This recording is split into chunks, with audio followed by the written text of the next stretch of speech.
Welcome to Tenor Tech, where I solve the problems you didn't even know you had. You start by confirming the stash car's exact spawn point and the allowed time window. This matters because spawns can shift. Then, make sure you have the essentials: a tow strap or vehicle, a charged battery if needed, and at least 1/2 tank of fuel. While you're setting this up, clear enemies and hazards from the immediate area. Once done, set a quick save so you can retry quickly without losing progress. You now move into the complex part. Get the stash car into neutral and release the handbrake, then apply gentle throttle. Short bursts prevent stalling or wheel spin. If traction is poor, position a second vehicle to push from the rear. Align both hitches to keep the stash car straight.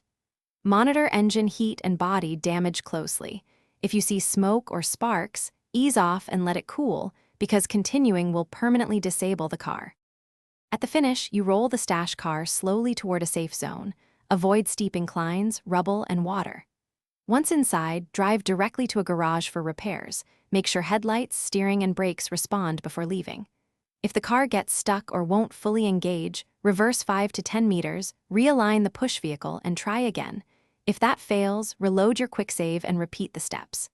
This troubleshooting prevents permanent loss and preserves your progress. Thanks for watching. Subscribe to keep your life in tune.